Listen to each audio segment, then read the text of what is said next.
Good evening. This is Richard with mostlymopar. This is my 71 Dodge Sweatline. It's got a big block in it. I just got it running. Probably has an hour to time on it. So anyway, I was just driving it up the road today, and I pulled out and I just hit it a little bit, and it has a pretty tremendous wheel hop issue. So I just wanted to talk a minute about Dodges or anything with a leaf spring rear end and wheel hop. So I have with some Chevrolet, had a 63 I think Chevrolet, and it had the trailing arm, so it was a little different. But on this truck, I hadn't paid it any attention. I just bought the truck, but you can see they've got a helper spring on the back. And on the front, get my light on here. On the front, it's just, regular spring. And you can see, if I can get my light right, you can see where it wheel hopped and where that bottom spring was smacking. So the spring was wrapping up and unloading.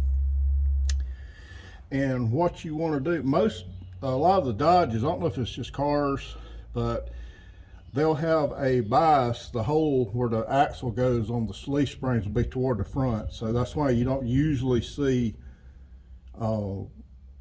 traction bars on Dodge stuff, because that makes them a little less prone to do it. And also the cars will have a snubber on the pinion to control the wrap.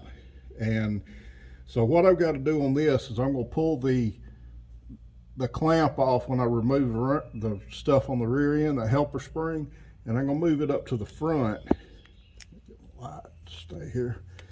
And I'm going to clamp here and clamp the spring pack tight and try that and see if that'll control the wrap, because what it is your rear end twists up, and as it loses traction, it springs back down and twists up, and that causes the bouncing in the rear end, the wheel hop.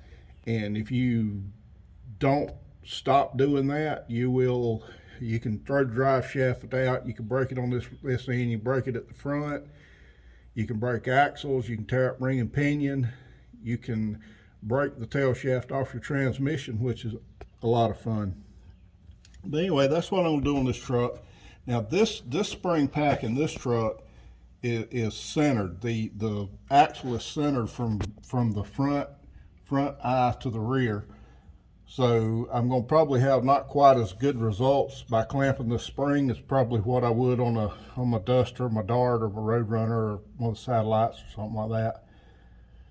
So even though you don't usually see slapper bars or traction bars type things setups on Dodges, everybody says, oh, it's a Chevrolet thing. No, it's a piece of metal that used to control the wrap up, so it doesn't matter.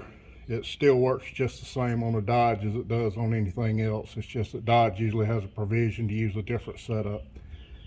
So I might build me a set of solid bars to go from the bottom, and then put a snubber probably a 1/4 inch below here to hit whenever I launch it. So like I said, truck's got a pretty aggressive big block in it. So but anyway, that's what I'm looking at today. If you have your rear end, if it wheel hops and springs back and forth, you can usually, if it's minor, you might can lower your tire pressure. I've had luck doing that to get it out of it.